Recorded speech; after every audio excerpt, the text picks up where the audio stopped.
사실은 중국의 서비스는 딱 미국의 반보 정도 뒤쳐져 있었어요. 중국은 이제 명실상부하게 AI 모델 경쟁에서는 미국하고 큰 차이가 나지 않는다. 여기서 제가 궁금한 점은요. 한국도 이렇게 하면 안 됩니까? 왜 우리는 속도가 더딘 걸까요? 한국은 우선은 중국에서는 지금 똑똑한 사람들이 사실은 의대보다는 이런 공과대학이라든지 수학을 하려는 경향들이 더욱더 강하고 이런 문화들이 오래전부터 구축이 되었기 때문에 인재들이 쏟아지는 거죠. 네이버가 카카오가 뭔가를 하고 싶어도 인재가 없는 거죠.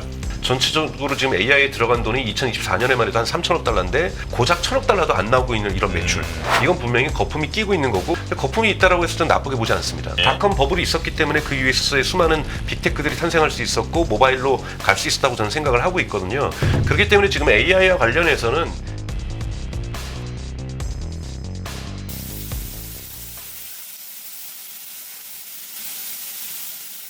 아누스, 딥시크 그리고 퀀이죠. 네, 퀀. 네. 중국 AI 붐이 본격화하나 이 부분입니다. 네. 자, 일단 저는 들어보기만 했습니다만 지금 이게 지금 그 거대 언어 모델인가요? 마누스요. 네네. 마누스는 여러분 영상에서 많이 보시고 지금 되게 화두가 되고 있는데 제2의 딥시크 사건이다 이렇게 조금 과대 포장된 부분이 있습니다만 그 정도 수준은 아니고요. 마누스 네. AI 이렇게 보시면 제가 예를 들자면은 테슬라에 대한 주가 정보를 알고 싶어라고 입력해주면 바로 프로그래밍을 하기 시작합니다. 그래서 테슬라의 재무제표를 다 갖고 오고 전문가들의 의견을 갖고 와서 대시보드를 하나 만들어줍니다. 그래서 그 대시보드를 보면은 매출의 추이라든지 수익률의 변경이라든지 주가의 추이라든지 주요 뉴스 언론 보도에서 전문가들이 지금 어떻게 목표 주가를 바꾸고 있는지 이런 흐름들이 대시보드판을 만들어줍니다. 그러니까 저희가 원하는 것을 AI가 실행해서 코딩까지 해서 서비스 아예 만들어주는 이런 부분이니까 사람들이 되게 놀랐던 거고요. 네. 그런데 이제 조금은 불투명해서 도대체 이거는 중국의 AI 기술인가 과연 그렇게 했더니 봤더니 뒤에서 이제 클로드를 가지고서 이렇게 만들었던 거예요. 클로드나 하든지 약 한 20개의 상위 언어들을 사용해서 만들었는데요.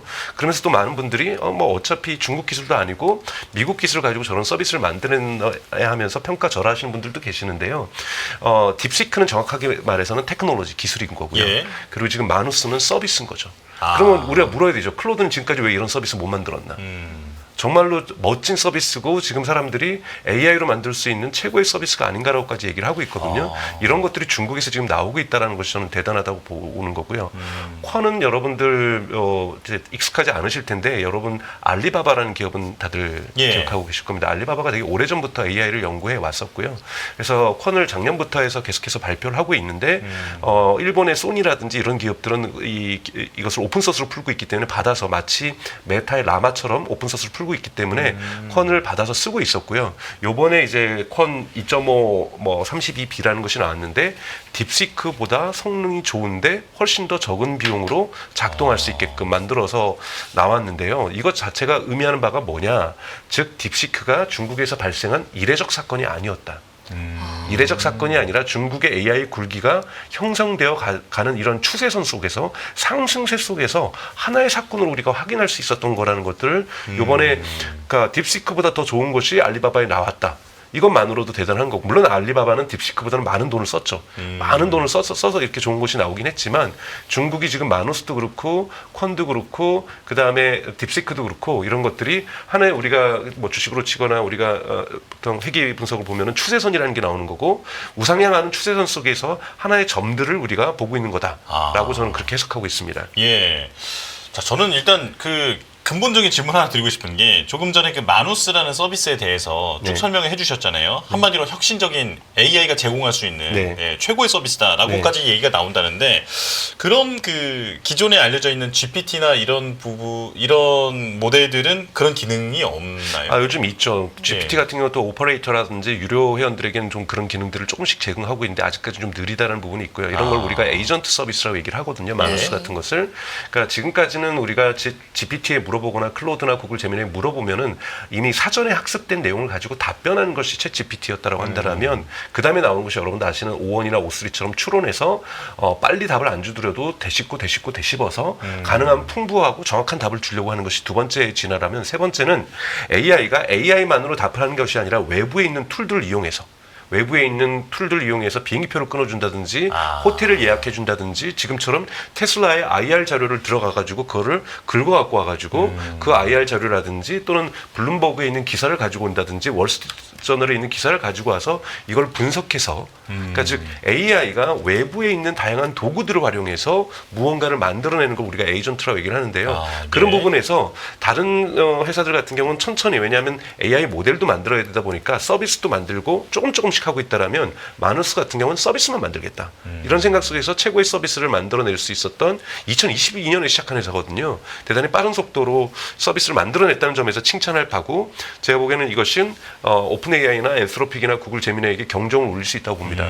우리도 빨리 AI 모델만 만드는 것이 아니라 정말 소비자들이 좋아하는 사람들이 좋아하는 이용자들이 좋아하는 서비스도 빠른 속도로 좀 혁신하고 만들어야 된다라는 이런 부분의 경종을 지금 미국에 울리고 있다고 보고 있습니다. 이 대본엔 없는 질문인데 네. 시청자분들과 또 이해도가 낮은 저를 위해서 네. 제가 좀 질문을 드리면요. GPT는 어떻게 보면은 모델이라고 할 수 있죠. 네. GPT의 경쟁이라고 볼 수 있는 게 뭐 클로드, 네. 뭐 그로 많이 네. 나오는데 네. 미국에서 나온 이 주요 대표 모델들 누가 만들었고 어떤 네. 것들이 있는지랑 중국은 딥시크가 나와서 우리가 놀랬는데 딥시크 이외에도 알리바바가 만든 것도 누가 만든 거 이렇게 어떤 지금 구도로 형성이 되는지 대결 구도 같은 게 좀 있을 것 같아요. 네, 사실은 우리가 이제 AI 경쟁, 기술 경쟁은 우리 흔히 말하는 성능 경쟁이 존재하고요. 두 번째가 가격 경쟁이 존재합니다. 그리고 가격 경쟁이 발생했을 때 그 시장은 대중화된다라고 보통 우리가 경험적으로 얘기를 하는 거죠. 그렇죠. 그래서 성능 경쟁에서는 여러분 아시는 오픈 AI가 챗GPT라는 걸 만들었고 GPT라는 것을 이 기본적인 모델이고요. 이걸 네. 가지고 대중 서비스로 챗GPT라는 걸 만들었고 여기에는 모델들이 계속해서 3.5에서 4.0, 4.0에서 4.5라는 것도 만들었고 또 여기에서 요즘은 4.5까지 만들었고 여기에 추론 모델이라고 아까 말씀드렸던 좀 답을 길게 내고 정답을 내려고 하는 O1이라든지 O2도 만들고 싶었는데 영국이나 이제 독일에 가면은 O2가 우리는 식으로 하면 LG U+처럼 통신사 이름입니다. 그래서 O2는 못하고 O3로 간 거고요. 그리고 이제 5.0부터는 이제 5.0도 곧 올해 안에 나올 거라고 보고 있습니다. 5.0부터는 오픈 AI는 하이브리드 모델이라고 얘기를 해요. 굳이 그걸 구별하지 말고 질문에 따라서 알아서 이용자가 이런 질문하면 이거는 짧게 대답해주고 정답을 빨리 이용자의 질문이 좀 더 심층적인 분석을 원한다라면 되씹어서 추론적으로 대답을 한다. 이런 식으로 가게 되는 거고요. 또 엔스로픽 같은 경우에는 이 오픈 AI 있는 분들이 나와서 창업을 한 회사입니다. 나와서 창업을 했고 지금 가장 크게는 아마존이 많이 투자를 했고요. 두 번째는 구글이 많이 투자를 했고 또 VC들도 많이 투자를 했습니다. 여기서 만드는 것이 클로드라는 건데요. 여기 잘하고 있는 것이 개발을 되게 잘하고요. 그러니까 이 코딩을 되게 잘하고 그리고 문학적 표현을 대단히 잘합니다. 그래서 쓰고 있습니다만 흔히 말해서 개발자들이라든지 일부 사람들에 대해서 제한적으로 쓰이지만 성능 면에서는 이들에게는 이것은 챗GPT보다 훨씬 더 뛰어나다. 이런 평가를 받고 있는 것이 클로드라고 볼 수가 있는 거고요. 그래서 이번엔 클로드가 2월 마지막 주에 3.7이라고 해서 거의 4.5 수준과 육박한 대단히 높은 수준의 것을 만들었고 이건 하이브리드 모델이에요. 알아서 추론도 해주고 알아서 추론이 아니게 답변도 해줄 수 있는 거고요.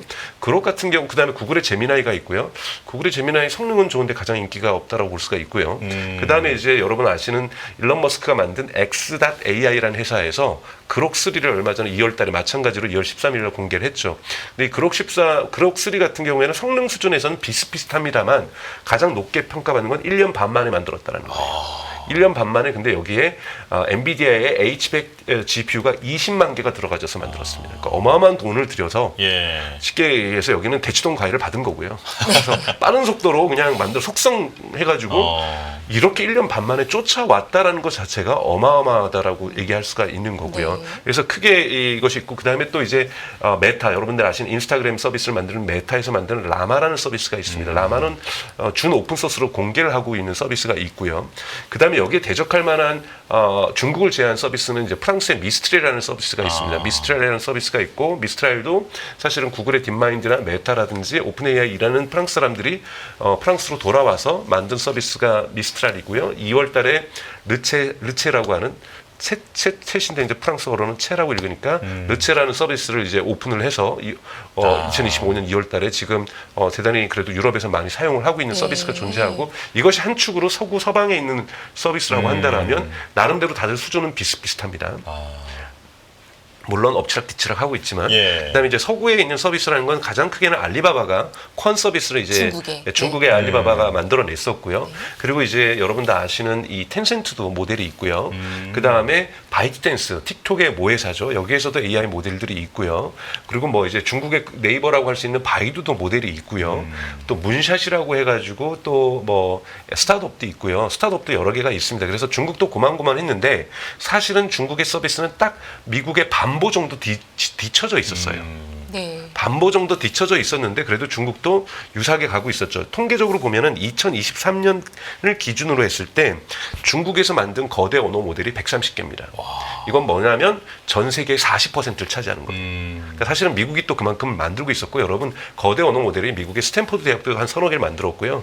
미국의 코넬 대학도 서너 개를 만들었고 카네기 멜론도 서너 개를 만들었고 하버드 대학도 서너 개를 만들었고 대학들도 많이 만들고 있고 중국의 베이징이라든지 칭화 대학도 여러 개를 만들고 있어요.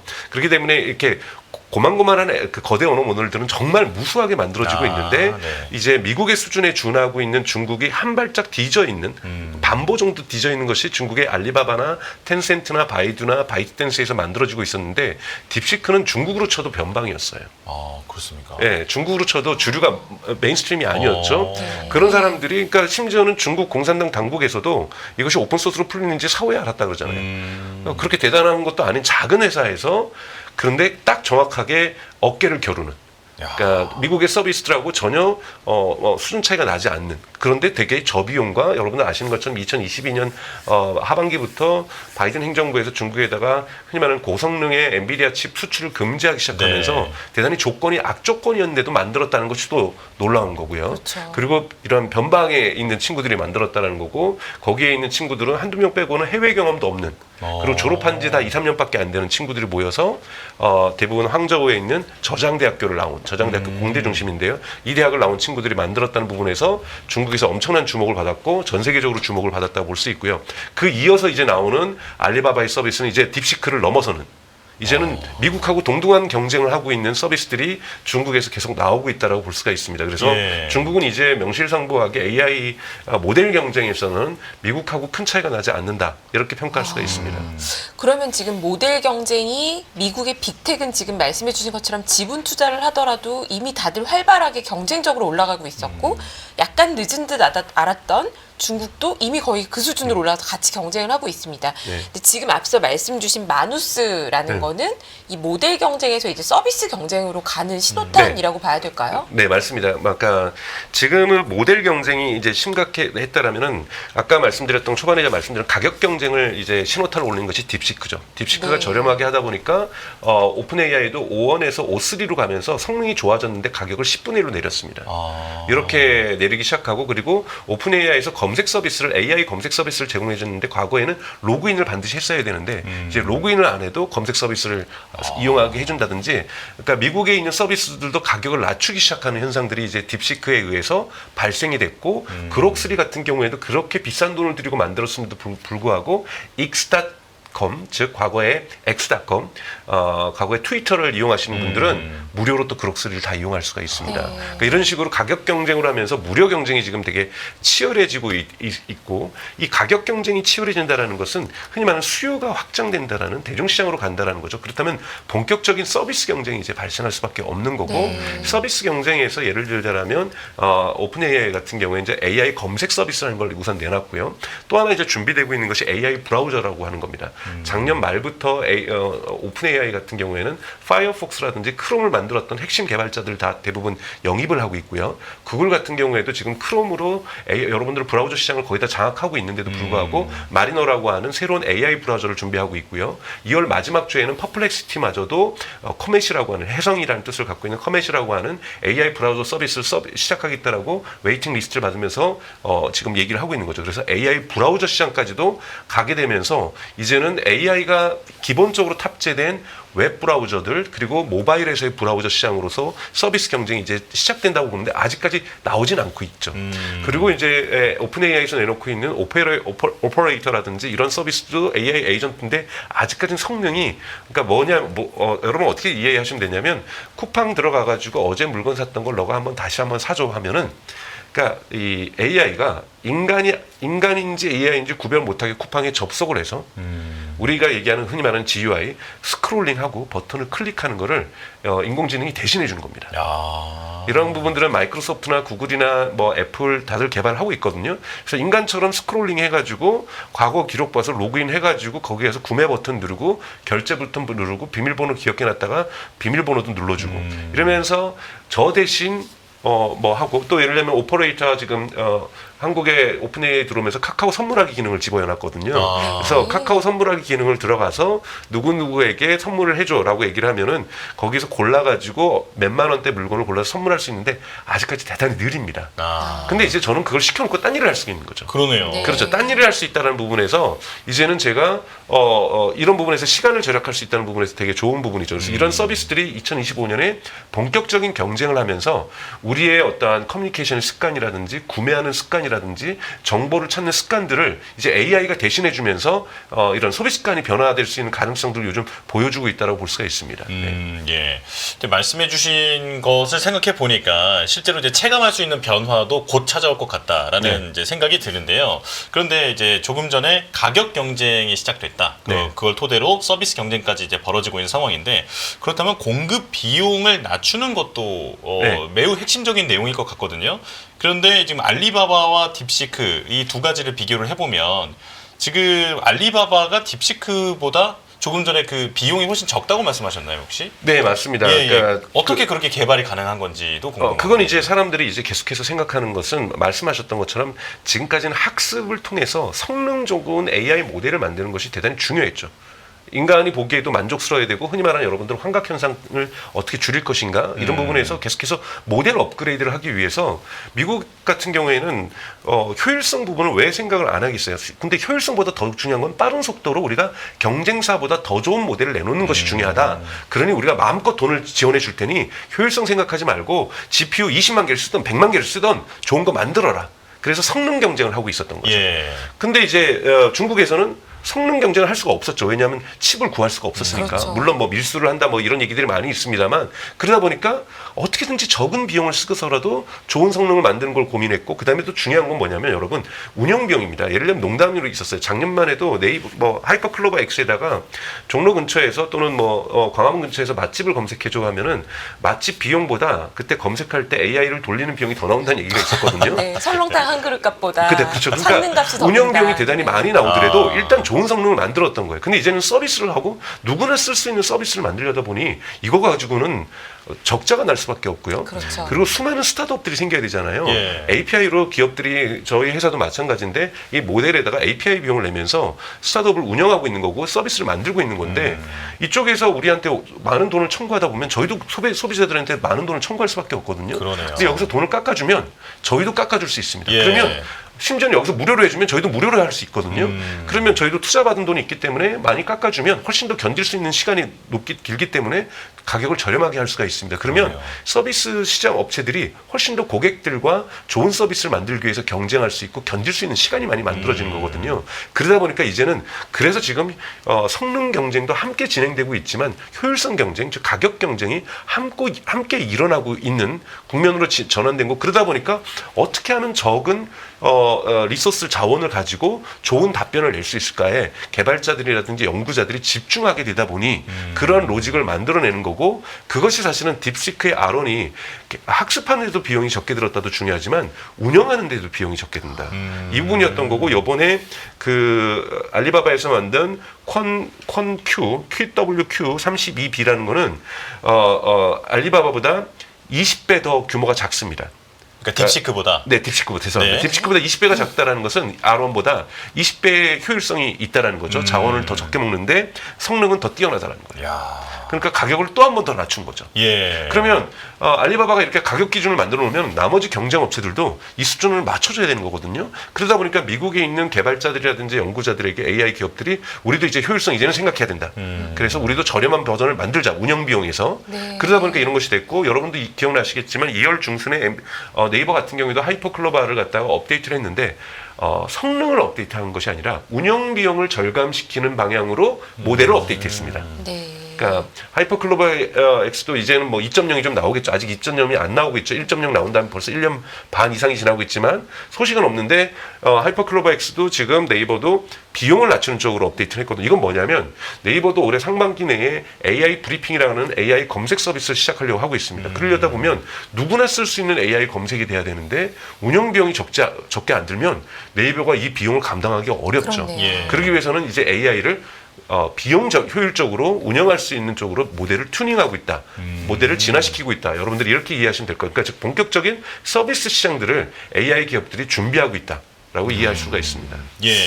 그 일각에서는 딥시크가 이렇게 고성능을 빠른 시간 내에 낼 수 있었던 배경에는 GPT나 또는 미국의 많은 기업들이 오픈소스로 개방한 것을 무단 도용한 거 아니냐 이런 얘기도 하는데요. 어떻게 보십니까? 일부 사실이죠. 뭐 미국 백악관에서도 그렇게 얘기를 하고 있는 거고, 네. 이제 딥시크에게 물어봤더니 어디서 너 이걸 알게 됐냐 그랬더니 챗GPT에게서 배웠다 뭐 이런 얘기도 하고 있는 뭐 둥글대는데요. 배웠을 수도 있어요. 근데 거인의 어깨 위에 올라서는 거고요. 그런 부분에서 이런 걸 이제 증류 기법이라고 얘기를 합니다. 우리가 와인을 증류하면 꼬냑이 나오는 것처럼 라마에서 학습을 하고 즉 학습할 데이터가 지금 대단히 고갈이 많이 되어 있거든요. 그러다 보니까 라마에서 생성한 답변으로 정제된 걸 가지고 학습을 한다든지 챗GPT에서 나온 답변으로 학습을 한다든지 이런 일들이 지금 벌어지고 있는데요. 지금 이런 건 저작권 논쟁도 계속했죠. 챗GPT 같은 경우는 또 뉴욕타임즈를 가지고 학습을 했기 때문에 뉴욕타임즈가 지금 고소를 한 상태고 네. 이런 지금 물고 물리는 상황이 지금 연출이 되고 있는데요. 이 부분은 그들이 풀어야 될 문제라고 저는 생각이 듭니다. 근데 여하튼 지금은 AI가 만들어 놓은 걸 가지고 초기에는 예를 들자면은 뭐 많은 이 논쟁이 있었죠. AI가 만들어 놓은 걸 가지고 AI가 학습하면은 인간에게 과거에 이제 합스부르크의 질병이라고 해서 오스트리아하고 헝가리 지역에 합스부르크 왕가가 크게 있었죠. 근데 합스부르크 왕가에서 우리는 혈통이 좋으니까 우리 근친 결혼만 해. 그래야 우리의 계속 뛰어난 유전자가 계속해서 전수될 수 있어 그랬는데 이 흔히 말하는 이 기형아가 탄생을 하게 되거든요. 그래서 이렇게 인공지능이 만든 데이터를 가지고 인공지능이 학습하게 되면 뭔가 문제가 있을 거라는 논의가 많이 있었어요. 그래서 뭐 그랬는데 지금 결과는 인공지능이 만든 결과물을 인공지능이 학습해도 문제가 없다는 쪽으로 지금 결론이 나오고 있다는 것은 앞으로 훨씬 더 인공지능의 개발 속도가 진화될 수 있다는 거죠. 근데 좀 무섭네요. 일단은 부작용도 있을 수 있고 문제가 생길 수는 있지만 말씀해주신 가장 중요한 것은 거인의 어깨를 올라타고 증폭되고 있다는 건데 여기서 제가 궁금한 점은요. 한국도 이렇게 하면 안 됩니까? 왜 우리는 속도가 더딘 걸까요? 한국은 우선은 뭐 그래도 한국도 거대 언어 모델이 10여 개 정도는 만들어져 있어요. 네. 근데 뭐 중국은 여러분 130개를 만들었습니다만은 미국도 당연하게 더 130개보다 더 많이 만들었고요. 네, 만들었는데 이제 한국은 이제 미국을 쳐다보니까 미국 보니까 자원이 너무 많이 들어가고 있는 거죠. 그러니까 대치동 아이들처럼 막 키우고 있었던 거잖아요. 그래서 우리는 그런 돈 없는데 거기까지는 돈 없는데 우리는 그냥 동네 학원 다녀야 되는데 자꾸 학습 풀어야죠. 우리는. 그러면서 이렇게 좀 주저주저 하고 있었던 거죠. 그런데 이제 저쪽에서 우리도 한국도 요즘 그래서 자극을 받고 있는 게 보니까 저쪽에는 학원도 안 간 애가 대치동 학교 나온 애들만큼 잘하게 된 거잖아요. 그렇죠. 꼭 학원 안 가도 되는 거구나라는 걸 이제야 깨닫기 시작하면서 좀 열심히 서두르려고 하는 경향이 저는 있다고 보고 있어요. 그렇기 때문에 우리가 너무 그러니까 이 황새가 지나가는 걸 뱁새가 쫓아가려다 보니까 우리 잘못하다 가면 다치겠는데 이런 걱정해하면서 걷지도 않고 있다가 옆에 보니까 뱁새들도 뛰어다니고 있는 뛰어다니고 있네. 있네. 그러면 우리도 할 수 있겠네. 네. 라는 거에 대해서 조금 뒤늦게 깨달은 감이 있는데요. 인류의 역사가 여러분 긴 것처럼 AI의 역사도 대단히 길어질 거라고 본다라고 하면은 저는 뭐 2, 3년 뒤처진 것이 무조건 결정적인 실패다라고 보진 않는데 인정할 건 인정해야 됩니다. 2, 3년 뒤처진 건 맞습니다. 이게 혹시 중요한 포인트가 아니었을까 해서 제가 질문을 드린 거였는데요. 이렇게 격차가 벌어진 것은 혹시 교육에도 차이가 있었을까라는 생각입니다. 그 항저우 대학교가 요즘에 뭐 논문 항저우 저장대학교죠.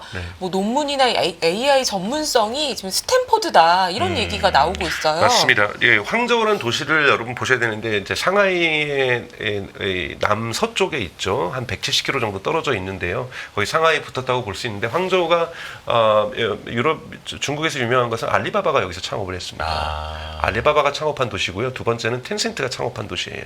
그래서 황저우는 중국의 실리콘밸리라고 불리고 있습니다. 그러다 보니까 이 황저우에 있는 대학교가 저장대학교예요.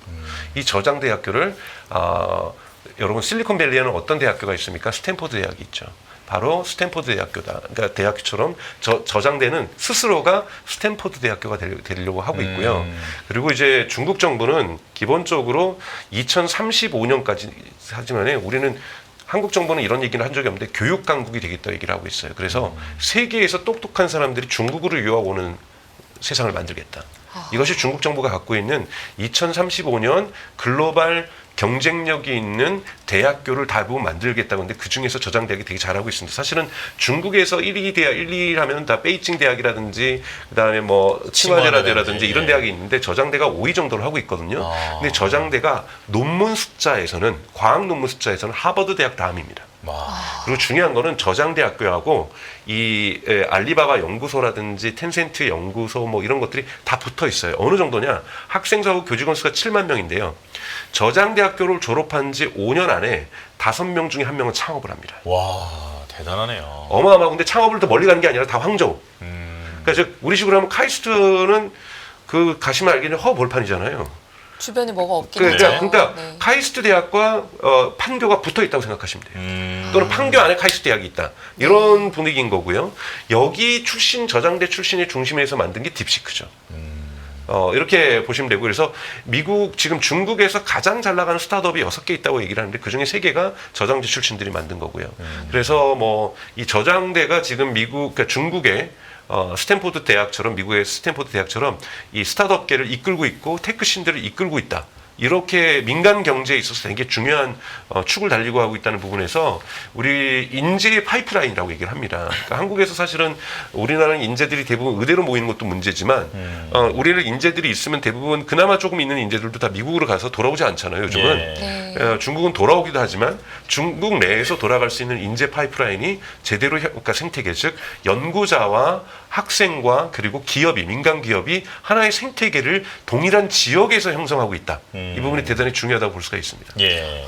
저는 말씀을 들으면서 좀 무섭다는 생각이 들었어요. 그러니까요.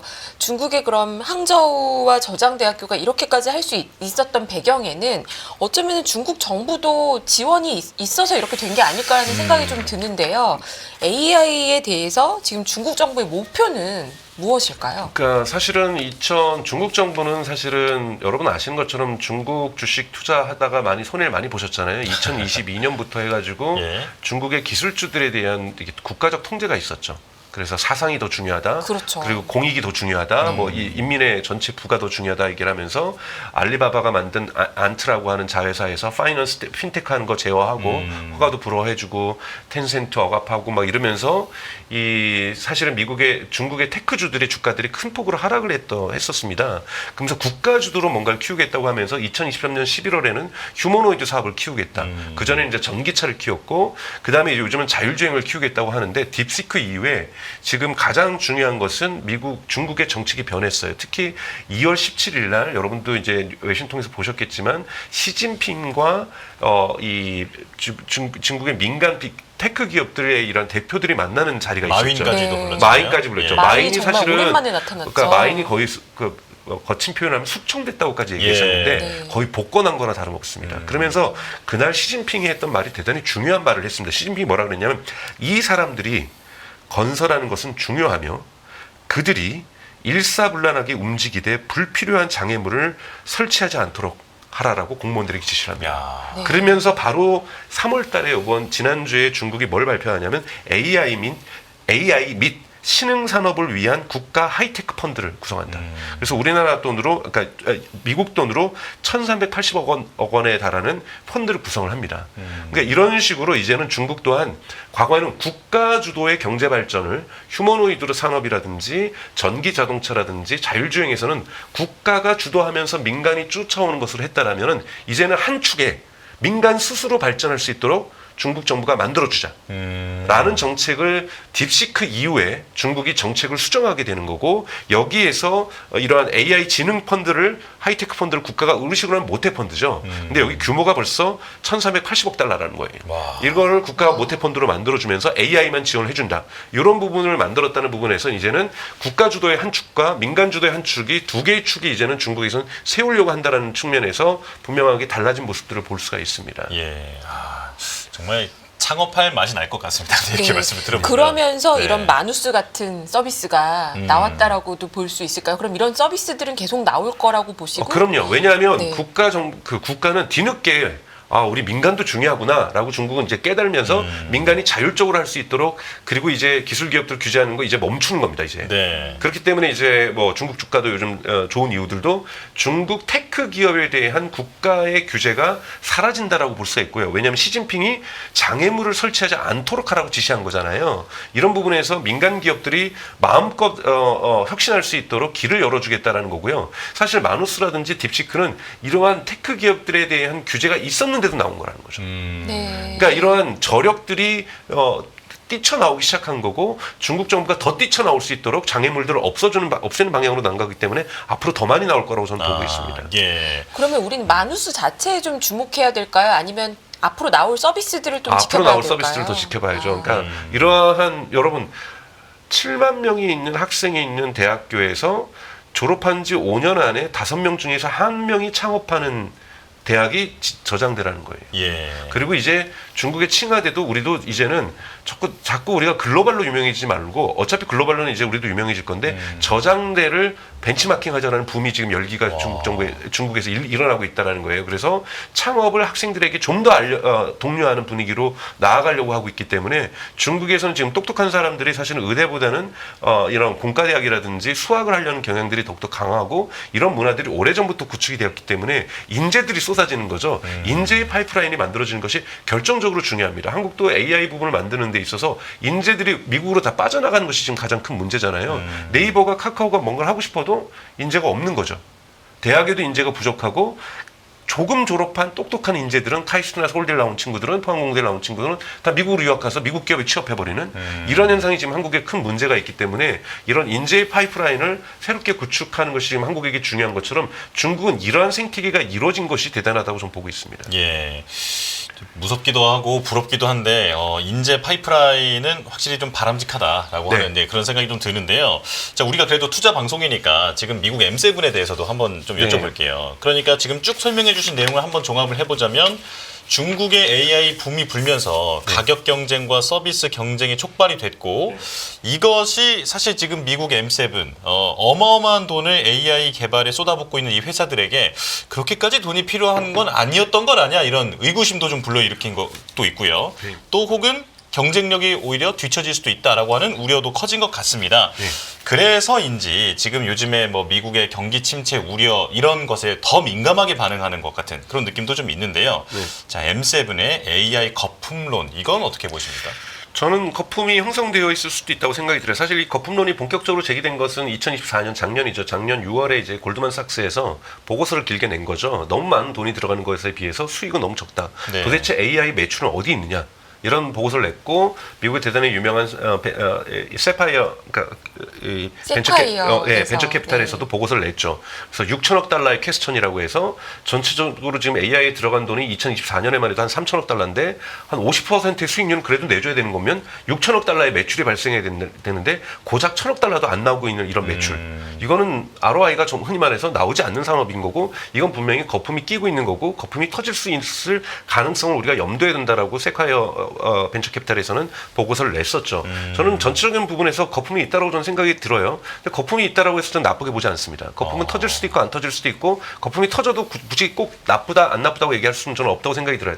닷컴 버블이 있었기 때문에 그 위에서의 수많은 빅테크들이 탄생할 수 있었고 모바일로 갈 수 있었다고 저는 생각을 하고 있거든요. 그렇기 때문에 지금 AI와 관련해서는 미국은 빠른 속도로 그러니까 효율성보다는 성능을 높이기 위해서 효율성을 좀 등한시한 부분은 좀 있었어요. 그래서 많은 투자를 했지만 사실 빅테크들 4개 기업, 흔히 말하는 마이크로소프트, 그다음에 아마존, 그다음에 구글 갖고 있는 알파벳, 그다음에 메타가 2024년에 약 2천억 달러를 넘게 관련 투자를 했었고 올해 지금 계획하고 있는 돈이 3천억 달러가 넘습니다. 그럼 이 4개 기업이 2년 동안 합치면 스타게이트에서 5년 동안 5천억 달러 하겠다는 걸 이 기업은 사실 2년 만에 하고 있는 거거든요. 그래서 저는 스타게이트를 크게 보지 않습니다. 그냥 2부 리가에 있는 친구들의 결합이라고 저는 생각하고 있거든요. 그 정도 규모도 미국에서는 2부 리가라고 하는 거죠. 기본적으로 이 빅테크 4개가 많이 하고 있는데요. 저는 이런 투자들은 특히 메타를 제외한다면 3개 기업은 다 하이퍼스케일러라고 해서 이 데이터 센터를 쳐서 기업에다 판매하려고 하는 거잖아요. 그래서 매출에 대한 투자를 지금 미래 투자를 하고 있는 거라고 저는 보고 있기 때문에 거품이라고 순수하게 지금 매출도 안 나는데 하고 있는 거라고 볼 수가 없는 거고요. 그리고 메타 같은 경우에는 스스로에게 저는 메타가 그래서 대단히 의미 있는 기업이라고 보는 것은 그 큰 돈을 자기만을 위해서 쓰는 유일한 기업이죠. 나머지는 다 데이터 센터를 써서 외부에다 흔히 말하는 이 클라우드 서비스를 판매하려고 하고 있다면 메타는 그걸 써서 일부러 뭐 오픈소스로 공개합니다만 자신들의 효율성, 즉 광고의 효율성을 높이기 위해서 전적으로 쓰고 있는 이런 부분에서 메타 요즘 수익률이 높아지고 있는 것도 AI 덕분이라고 저는 생각이 듭니다. 그렇기 때문에 이런 부분들이 허투루 지금 쓰고 있지 않다라고 저는 보여지고 있는 거고요. 그리고 이제 본격적으로 이제는 서비스 국면으로 시장으로 전면된다라면 여러분 벌써 검색 시장의 변화들이 일어나고 있죠. 처음으로 구글이 검색 시장 점유율이 90%를 밑으로 내려간 적이 없어요. 지난 15년 동안. 근데 처음으로 작년 10월 달에 그 90%가 무너집니다. 네. 사람들이 점점 검색을 하기 시작하는 것에 습관들을 변화시키면서 챗GPT라든지 퍼플렉시티, 특히 챗GPT에 많이 검색을 물어보기 시작하고 있고요. 또 구매할 때 이미 사람들이 여기서 상담을 하기 시작합니다. 뭘 살지 특히 고관여 제품일수록 AI에게 물어보는 경향이 강하고 작년 9월 달에 그래서 아마존도 루퍼스라고 하는 쇼핑 에이전트를 출시시켰고 대단히 반응이 좋습니다. 점점 사람들이 뭐 IBM에서 하는 소비자 조사에 따르면 작년 여름에 나온 것은 5명 중에 3명이 물건을 구매하기 전에 AI에게 물어보기 시작하는 이런 식으로 지금 나오고 있는 거고 네이버도 그래서 지금 네이버 스토어 플러스를 지금 런칭을 하고 있죠. 여기에 AI를 내재화시키겠다고 얘기를 하는 거고요. 그래서 AI가 이제 쇼핑까지 들어오기 시작하면서 구체적으로 이제 산업 현장에 서비스 영역에 붙기 시작하기 때문에 AI 레비뉴는 흔히 말하는 커버튼 여기에 묻어서 기존에 있던 커머스에 묻게 되는 거고 커뮤니케이션에 묻게 되는 거고 이제 뭐 특히 미국 같은 경우 요즘 금융 AI 에이전트도 스트라이프라는 기업에 의해서 대단히 확산되고 있거든요. 이런 부분에서 AI 서비스가 본격적으로 시장에서 매출을 만들어내는 국면으로 2025년은 가고 있다라고 저는 보고 있습니다. 그래서 거품의 논쟁은 뭐 제가 보기에는 그 거품 논쟁 때문에 지금 M7의 주가가 떨어지는 것이 아니라 흔히 말하는 아래 공포 또는 스태그플레이션에 대한 공포, S에 대한 공포 이런 공포감들이 투자 심리를 위축시키면서 지금 주가들을 지금 폭락시키고 있다라고 저는 그렇게 보고 있습니다. 네. 자, 지금 AI에 푹 빠져서 좀 설명을 듣다 보니까 시간이 조금 더 넘어간 것 같습니다. 일단 여기서 인사를 드려야 할 것 같아요. 네. 자, 강정수 블루닷 AI 연구센터장과 함께했습니다. 고맙습니다. 고맙습니다. 감사합니다. 안녕하세요. 이승입니다. 더 많은 영상을 보고 싶으신 분들은 화면 오른쪽에 있는 구독 버튼을 눌러주시기 바랍니다. 그리고 영상을 보시면서 좋아요는 필수인 거 아시죠? 항상 인포맥스 라이브를 사랑해주셔서 감사합니다.